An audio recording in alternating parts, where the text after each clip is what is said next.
Hi, my name is James Ruvalcaba, and I'm the author of The Light Through the Pouring Rain. I appreciate you taking the time out of your day to watch this video. You couldn't have been doing anything in the world, but you're here with me, so thank you so much for that. Let's get to our next video topic here.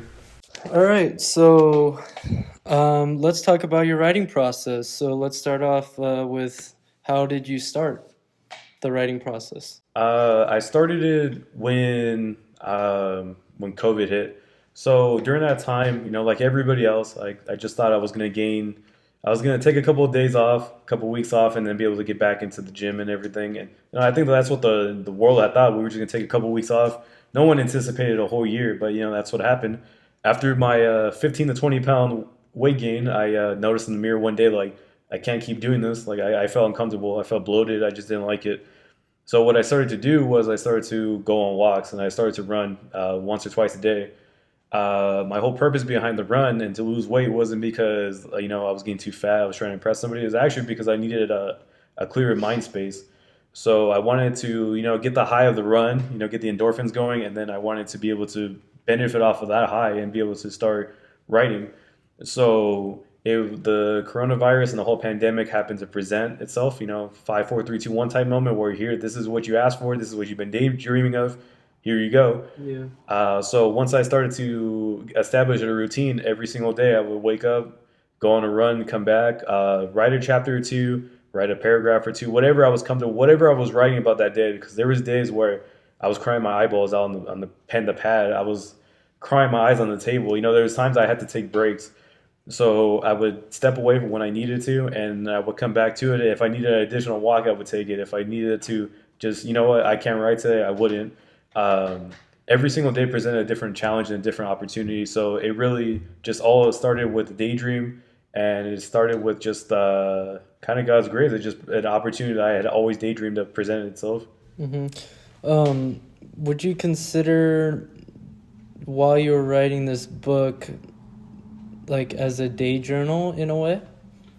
Very similar. It was a way for me to be able to vent out how I really felt. I really throughout the process, I didn't have anybody to talk to. You when that bombshell gets dropped onto you, you don't have dummies 101. How do you deal with cancer? Like journal, you really don't. Yeah. It was kind of just like you hit the ground running. And although I had lost family members through cancer previously, but my mom and dad had always shielded my brothers and I from that. So this time around, there was no shielding. It was no, you're in the trenches here, and you're going to see the ugliness of this disease. And because of that, I had to hit the ground running, and I had to learn, and I had to adapt quickly. Since there was no journal, there was nobody to really reach out to. I kind of didn't have time because who was I to complain? I didn't have the cancer. My fiance did. She's the one sick to her stomach. She's the one going bald.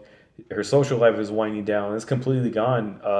She's going through it. Not I am. It wasn't me going through the actual pain. She was. So to be able to vent out and get the true feeling, as a male, I'm 28 years old. And there's not too many males that I try to like find. Like I did my research to try to find some documentation. Like had anybody of my age gotten through this? I know there's children who've lost cancer. I'm not special because our age, but I hadn't found anybody who opened up. And because of that, I thought, what, let me open up my feelings and my emotions and put my heart in the sleeve here and open up and to let go of all the emotions I had on my chest, I was carrying on my shoulders, and see if I could, be able to relate to anybody and see if anybody could use my story as strength and fuel to be able to keep pushing through their journey. Yeah. So what would you say were the steps you took to get your book published? Going from in the previous videos saying you didn't even necessarily know you were going to be an author or wanted to be. So, I mean, going from that to having a book published, like what were the steps?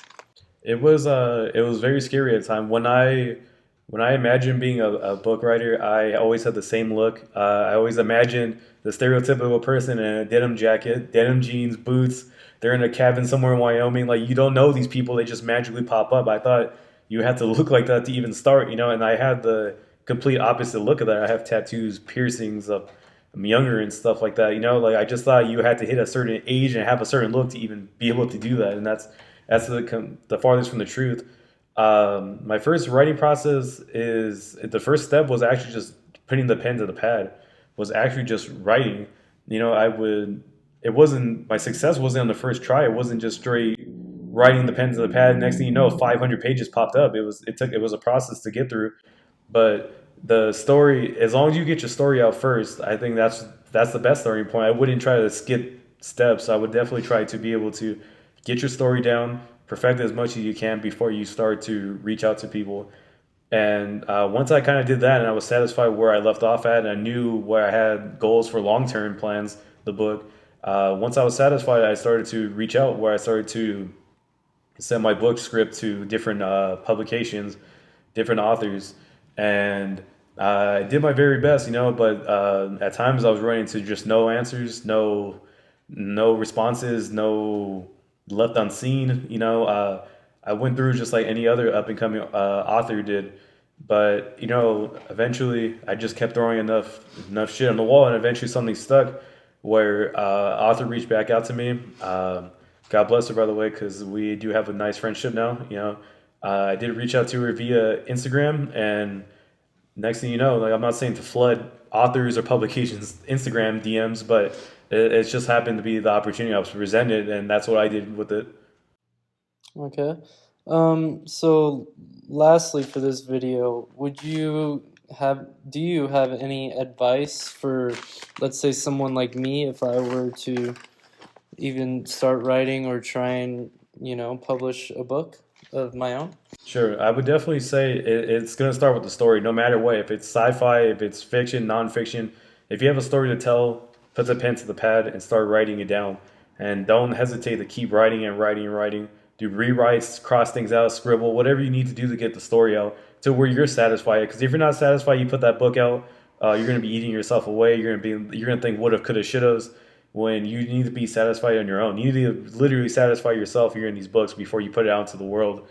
Once you do that, there's so many routes that you can get. If your story gets picked up by a publisher, you can get published. If you want to go more the independent route, you could definitely self-publish. You can go through Amazon. You can get Barnes and Noble's help. You could put the book out independent. There's so many sites. I wish I could. I ran out of fingers and toes for how many websites you could put your own book out to. So if you don't get published, or you don't get blessed like I am to reach out to somebody via DM, like, don't think that's like, oh, because he got a DM and I didn't get one, now my book's, it's never going to see the light of day.